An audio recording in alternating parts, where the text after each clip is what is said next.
বিসমিল্লাহির রহমানির রহিম। আজ আমরা কথা বলবো ইসলামের ইতিহাসের এমন একজন মহামানবকে নিয়ে, যিনি ছিলেন অসীম দানশীলতার প্রতীক, লজ্জাশীলতার জীবন্ত উদাহরণ, রসূলুল্লাহ সাল্লাল্লাহু আলাইহি ওয়াসাল্লামের দুই মেয়ের স্বামী এবং ইসলামের তৃতীয় খলিফা। তিনি হলেন হজরত উসমান ইবনে আফফান রাদিয়াল্লাহু তাআলা আনহু, যাকে বলা হতো জান্নাতেও লজ্জা পাবেন ফেরেশতারা, যার দানের কারণে ইসলামের ইতিহাসে তাকে বলা হয় গনি, অর্থাৎ মহান দাতা, যার রক্ত পড়েছিল কোরআনের ওপর, এবং সেই অবস্থায়ই তিনি শাহাদাত বরণ করেছিলেন। চলুন আজ সেই মহান মানুষটির জীবনের প্রতিটি মোড় আমরা একসাথে পার হই। পার্ট ১, জন্ম ও বংশ পরিচয়।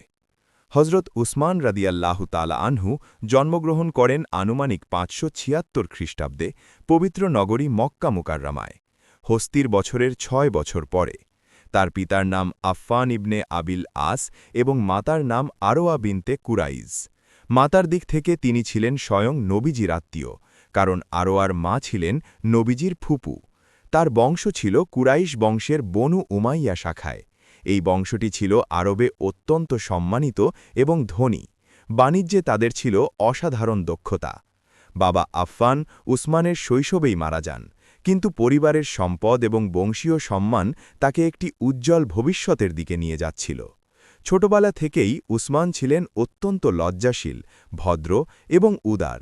আরবের সমাজে যেখানে কঠোরতা ও দাম্ভিকতা ছিল পুরুষত্বের প্রতীক, সেখানে উসমানের কোমলতা ও লজ্জাশীলতা সবার দৃষ্টি আকর্ষণ করত। পার্ট ২, ব্যবসায়ী জীবন ও সমাজে প্রতিষ্ঠা। যৌবনে উসমান ইবনে আফফান ছিলেন মক্কার অন্যতম সফল ব্যবসায়ী। কাপড়ের ব্যবসায় তার ছিল অসাধারণ দক্ষতা। তার ব্যবসায়িক নীতি ছিল সহজ, সততা, ন্যায্য দাম এবং ক্রেতার সাথে ভালো ব্যবহার।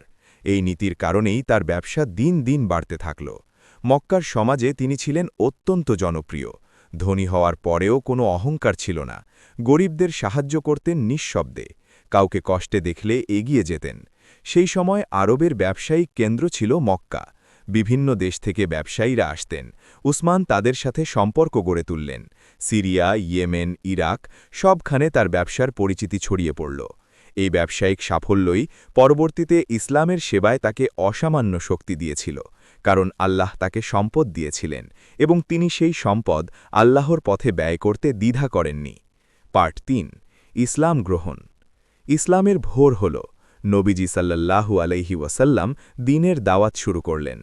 হযরত আবু বকর সিদ্দিক রাদিয়াল্লাহু আনহু ছিলেন উসমানের ঘনিষ্ঠ বন্ধু। আবু বকর ইসলাম গ্রহণ করলেন এবং উসমানের কাছে গেলেন। আবু বকর উসমানকে জিজ্ঞেস করলেন, তুমি কি জানো এই নবী কি বলছেন? উসমান আগ্রহ নিয়ে শুনলেন। তারপর নবীজির কাছে গেলেন, নবীজির কথা শুনলেন, কোরআনের আয়াত শুনলেন, এবং সেই মুহূর্তেই উসমানের হৃদয়ে আলো জ্বলে উঠল। দ্বিধা ছাড়াই তিনি ইসলাম গ্রহণ করলেন। উসমান ছিলেন ইসলামের প্রথম দিককার মুসলমানদের একজন। মাত্র কয়েকজন মানুষ তখন মুসলমান।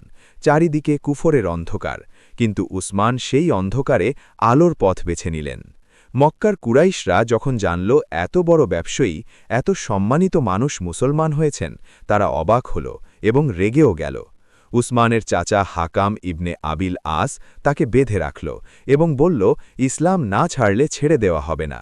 উসমান বললেন, আল্লাহর শপথ, আমি কখনো এই দিন ছাড়ব না। এই অটলতা দেখে শেষমেশ চাচা তাকে ছেড়ে দিল।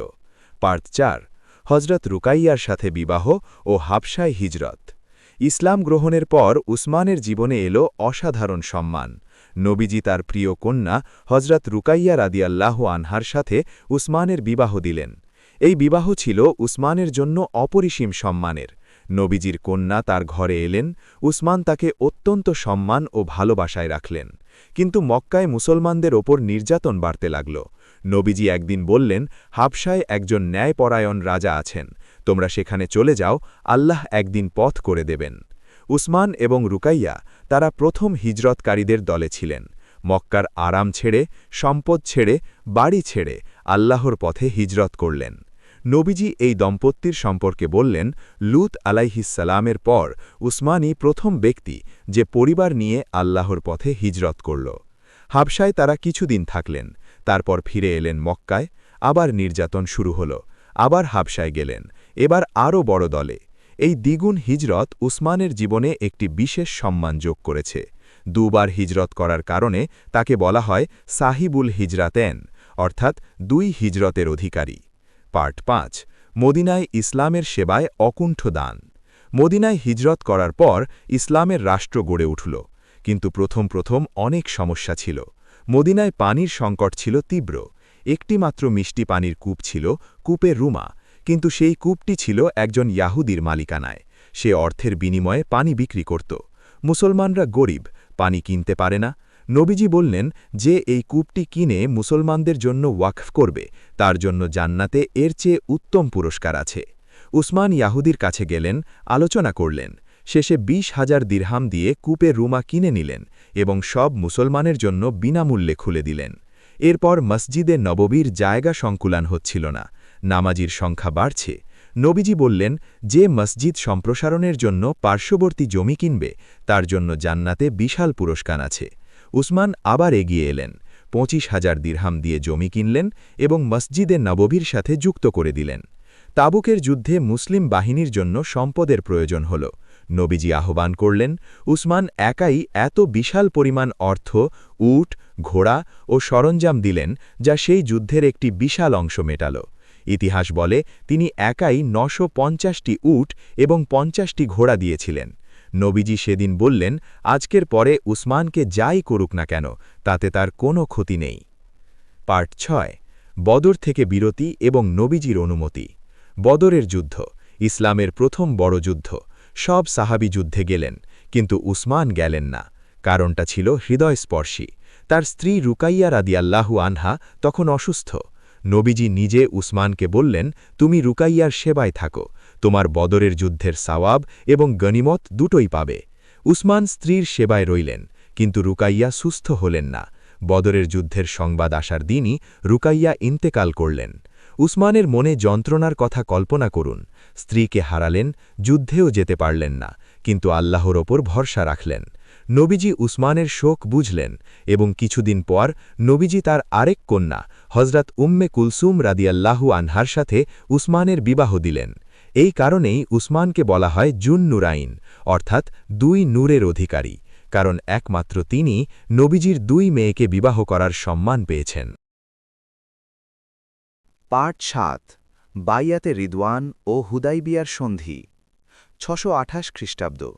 নবীজি ওমরা পালনের নিয়তে মক্কার দিকে রওনা হলেন। মক্কার কুরাইশরা বাধা দিল।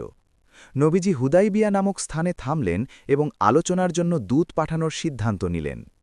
নবীজি উসমানকে ডাকলেন, কারণ উসমানের মক্কায় প্রভাব ছিল, তার আত্মীয়রা ছিল।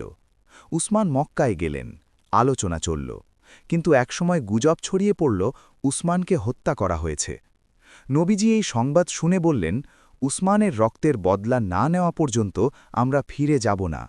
এবং তিনি একটি গাছের নিচে বসলেন এবং সব সাহাবীকে ডাকলেন, তোমরা কি মৃত্যু পর্যন্ত আমার সাথে থাকবে? এক এক করে সব সাহাবী হাত বাড়িয়ে দিলেন। এই বাইয়াত ইতিহাসে বিখ্যাত, বাইয়াতে রিদওয়ান। নবীজি নিজের বাম হাতকে উসমানের হাত বানালেন এবং বললেন, উসমান আল্লাহর ও তার রাসূলের কাজে গেছে, তাই তার পক্ষ থেকে আমার এই হাত। পরে জানা গেল উসমান জীবিত আছেন। সংবাদটি মিথ্যা ছিল, কিন্তু এই ঘটনা প্রমাণ করল উসমানের জন্য নবীজির হৃদয়ে কতটা ভালোবাসা ছিল। পার্ট 8, তৃতীয় খলিফা হিসেবে দায়িত্ব গ্রহণ। 644 খ্রিস্টাব্দে হজরত উমার রাদিয়াল্লাহু আনহু শাহাদাত বরণ করলেন। তিনি মৃত্যুর আগে 6 জন সাহাবীকে মনোনীত করে গেলেন। পরবর্তী খলিফা তাদের মধ্য থেকেই নির্বাচিত হবেন। সেই 6 জনের মধ্যে ছিলেন উসমান ও আলী। পরামর্শের পর সর্বসম্মতিক্রমে উসমান ইবনে আফফান রাদিয়াল্লাহু আনহু হলেন ইসলামের তৃতীয় খলিফা। তখন তার বয়স ছিল প্রায় 70 বছর, কিন্তু দায়িত্ব নিলেন পূর্ণ আন্তরিকতায়। খলিফা হওয়ার পর তিনি বললেন, আমি অসুস্থকে সাহায্য করব, দুর্বলকে শক্তিশালী করব এবং শাসকের অত্যাচার থেকে দুর্বলকে রক্ষা করব। তার খিলাফত ছিল দীর্ঘ, পুরো 12 বছর। পার্ট 9, খিলাফতকালের বিজয় ও অর্জন। উসমানের খিলাফতকাল ছিল ইসলামের ইতিহাসে একটি সোনালী অধ্যায়।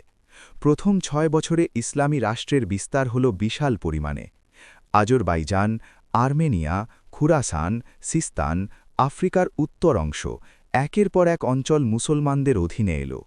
সামুদ্রিক যুদ্ধের সূচনা হল উসমানের আমলে। রোমান সাম্রাজ্যের সাথে সমুদ্রে যুদ্ধ হল এবং মুসলমানরা বিজয়ী হল। কিন্তু উসমানের সবচেয়ে বড় অবদান ছিল ভিন্ন ধরনের। কুরআনে কারিমের একটি সংকলিত, নির্ভরযোগ্য, একক সংস্করণ প্রস্তুত করা। এই কাজটি ইসলামের ইতিহাসের সবচেয়ে গুরুত্বপূর্ণ কাজগুলোর একটি। যখন ইসলাম বিভিন্ন অঞ্চলে ছড়িয়ে পড়ল, মানুষ বিভিন্ন উচ্চারণে কুরআন পড়তে লাগল। বিতর্ক শুরু হল, কোনটা সঠিক? হজরত হুজাইফা রাদিয়াল্লাহু আনহু উসমানের কাছে এসে বললেন, আমিরুল মুকমিনিন, এই উম্মাহকে রক্ষা করুন, বিভেদ বাড়ছে। উসমান তখন হজরত হাফসা রাদিয়াল্লাহু আনহার কাছ থেকে মূল কুরআনের পাণ্ডুলিপি নিলেন, যা হজরত আবু বকরের আমলে সংকলিত হয়েছিল, এবং একটি কমিটি গঠন করলেন। সেই কমিটি কুরআনের নির্ভরযোগ্য একটি সংস্করণ তৈরি করল এবং সাম্রাজ্যের বিভিন্ন অঞ্চলে পাঠিয়ে দিল। বাকি সব পাণ্ডুলিপি পুড়িয়ে দেওয়া হল। এই কারণেই এই সংস্করণকে বলা হয় মুসহাফে উসমানী, এবং আজ পৃথিবীতে যে কুরআন পড়া হয় সেটি মূলত উসমানের এই সংকলনেরই ধারাবাহিকতা। পার্ট 10, বিরোধিতা ও ফিতনার সূচনা। উসমানের খিলাফতের শেষ 6 বছরে পরিস্থিতি বদলাতে শুরু করল। সাম্রাজ্য বিশাল হয়েছে, বিভিন্ন অঞ্চলে বিভিন্ন মানুষ, সবাইকে সামলানো কঠিন। এই সুযোগে কিছু মানুষ বিদ্বেষ ছড়াতে শুরু করল।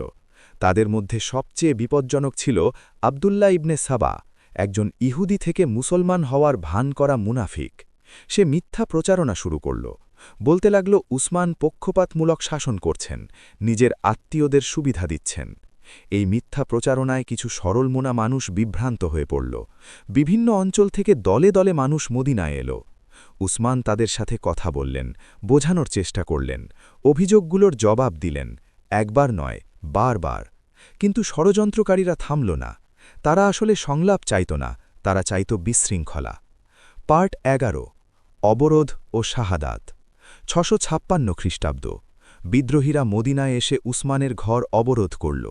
হজরত আলী, হজরত তালহা, হজরত জুবাইর সহ অনেক সাহাবী উসমানকে রক্ষা করতে চাইলেন, কিন্তু উসমান রাজি হলেন না।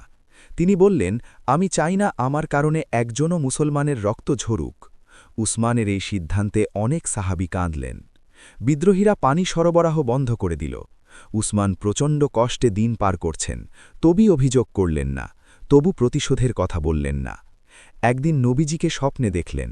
নবীজি বললেন, উসমান, আজ তুমি আমার সাথে ইফতার করবে। উসমান বুঝলেন আজ শাহাদাতের দিন। তিনি গোসল করলেন, নতুন পোশাক পরলেন, কুরআন খুললেন এবং পড়তে শুরু করলেন। বিদ্রোহীরা দেওয়াল টপকে ঢুকে পড়ল। উসমান তখনও কুরআন তেলাওয়াত করছেন। তার উপর আঘাত এলো, রক্ত ঝরল। সেই রক্ত পড়ল কুরআনের পাতায়, এবং সেই কুরআন তেলাওয়াত করা অবস্থায় হজরত উসমান রাদিয়াল্লাহু তাআলা আনহু শাহাদাত বরণ করলেন। রোজা রাখা অবস্থায়, কুরআন খোলা রেখে। মদিনায় শোকের ঢেউ উঠল। পার্ট 12, উসমানের উত্তরাধিকার ও শিক্ষা। হজরত উসমান রাদিয়াল্লাহু তাআলা আনহু প্রায় ৭২ বছর বয়সে শহীদ হন। তার জীবন থেকে যা শিখি, লজ্জাশীলতা দুর্বলতা নয়।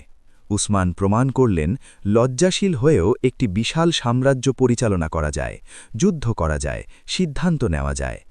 সম্পদ আল্লাহর আমানত। উসমান সারা জীবন এই বিশ্বাস নিয়ে বেঁচেছিলেন, তাই সম্পদ আসলে সে খরচ করেছেন আল্লাহর পথে।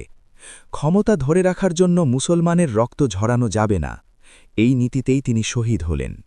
কুরআনের সংকলন, তার এই একটি কাজ কিয়ামত পর্যন্ত মানুষের কাছে তার নাম পৌঁছে দেবে। হজরত উসমান বলতেন, যদি তোমার হৃদয় পরিষ্কার থাকে তাহলে তুমি কখনো আল্লাহর দিক থেকে চোখ সরাতে পারবে না। আউট্রো, সমাপ্তি। হজরত উসমান ইবনে আফফান রাদিয়াল্লাহু তাআলা আনহু, তার জীবন ছিল দানের এক অনন্ত নদী। তিনি ব্যবসায়ী ছিলেন, কিন্তু সম্পদের দাস ছিলেন না। তিনি খলিফা ছিলেন, কিন্তু ক্ষমতার পূজারী ছিলেন না। তিনি বীর ছিলেন, কিন্তু রক্তপাতের প্রেমিক ছিলেন না। তার শাহাদাত আমাদের শেখায়, কখনো কখনো সত্যিকারের বীরত্ব হল তলোয়ার না তুলে নীরবে সহ্য করা। আল্লাহ আমাদের সবাইকে হজরত উসমানের জীবন থেকে শিক্ষা নেওয়ার তৌফিক দান করুন, আমিন। যদি এই ভিডিওটি আপনার ভালো লেগে থাকে, লাইক দিন, শেয়ার করুন এবং চ্যানেলটি সাবস্ক্রাইব করুন। আল্লাহ হাফেজ।